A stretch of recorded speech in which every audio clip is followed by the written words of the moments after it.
मंत्रालय के committee room में मेरे साथ उपस्थित श्रीमान मानिक शाह जी, मुख्यमंत्री त्रिपुरा, श्री विप्लव देव जी, पूर्व मुख्यमंत्री त्रिपुरा,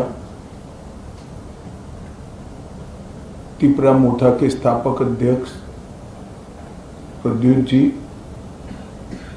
विपक्ष के नेता अनिमेश जी, त्रिपुरा से आए हुए मंत्रीगण और संगठन के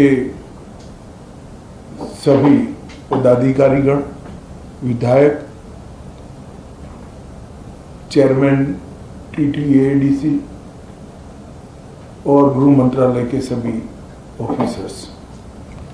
आज त्रिपुरा के इतिहास के लिए एक ऐतिहासिक दिन है।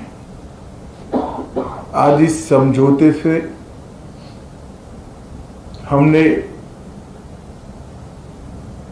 इतिहास का सम्मान किया है, गलतियों को सुधारा है और आज की वास्तविकता को भी स्वीकार कर तीनों चीजों का सामंजस्य कर हमने भविष्य की ओर देखने का काम किया है।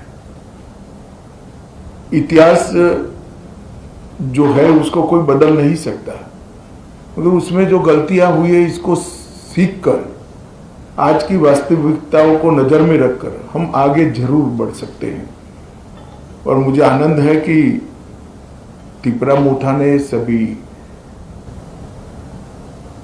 ट्राइबल पार्टियों ने और सभी ऑर्गेनाइजेशन ने इसके लिए बहुत कंस्ट्रक्टिव रोल लिया है। और भारतीय जनता पार्टी की त्रिपुरा सरकार ने भी शुरू से इसके लिए प्रयास किया। विप्लव जी उपस्थित है, मानिक शाह जी यहाँ उपस्थित है। मानिक शाह जी ने भी बड़े इंटरेस्ट से बारीकियों में इसको स्टडी कर अंजाम तक पहुंचाने में बड़ी अच्छी भूमिका अदा की है। मुझे विश्वास है कि मोदी जी जो विकसित भारत का स्वप्न लेकर चले हैं, वो स्वप्न में त्रिपुरा भी अपने योगदान के लिए भी कटिबद्ध होगा और अपने हिस्से के लिए भी कटिबद्ध होगा। जब विकसित भारत बनेगा उस वक्त त्रिपुरा भी विकसित त्रिपुरा के रूप में आगे पर स्वप्नों के साथ आगे बढ़ेगा। प्रधानमंत्री जी के नेतृत्व में गृह मंत्रालय ने उग्रवाद मुक्त, हिंसा मुक्त और विवाद मुक्त नॉर्थ ईस्ट की कल्पना को साकार करने का प्रयास किया है। हमने ढेर सारे संगठनों से बात की, सरेंडर्स भी बहुत हुए। करीब करीब 10,000 लोग हथियार छोड़कर मेन स्ट्रीम में आए हैं और इसी के कारण आज नॉर्थ ईस्ट में विकास का एक माहौल बना है। ब्रू रियांग का समझौता हो या सीमाओं का समझौता हो, शुरुआत उसकी त्रिपुरा से ही हुई थी और ये टर्म में अब क्योंकि हम चुनाव में जा रहे हैं, अंतिम समझौता भी त्रिपुरा का हो रहा है।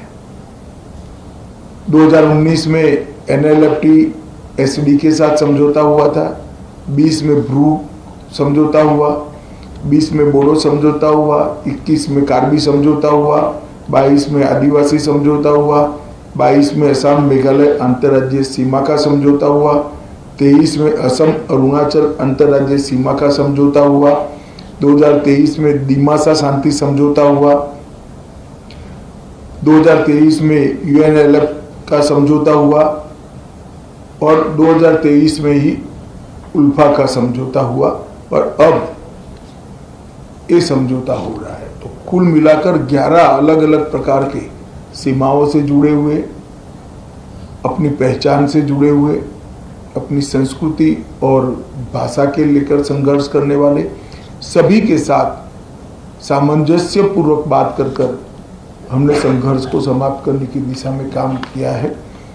मुझे बहुत आनंद है कि आज त्रिपुरा, हम विवाद मुक्त त्रिपुरा की ओर आज से आगे बढ़े हैं। मैं प्रद्युत देव जी को बहुत बहुत धन्यवाद करना चाहता हूँ। भारत का इतिहास है, जब विभाजन की विभीषिका पूरा देश झेल रहा था, तब बांग्लादेश के सभी हिंदू परिवारों को शरण देने का काम आपके दादा ने किया था। महात्मा गांधी की अपील को उन्होंने सम्मान किया था, मगर बाद में कुछ ऐसी बातें हुई कि मतभेद भी हुए, थोड़े संघर्ष भी हुए। आज सभी लोग एक साथ मिलकर आगे बढ़ने का निर्णय कर आगे बढ़ रहे हैं। उस वक्त मैं इतना विश्वास दिलाना चाहता हूं कि आपके अधिकारों के लिए आपको कभी अब संघर्ष नहीं करना पड़ेगा। भारत सरकार 2 कदम आगे उठकर सभी के अधिकारों की रक्षा करे, अधिकार की रक्षा हो, इस प्रकार का तंत्र विकसित करेगी। मैं फिर से सभी स्टेक होल्डर्स का बहुत बहुत धन्यवाद करता हूं।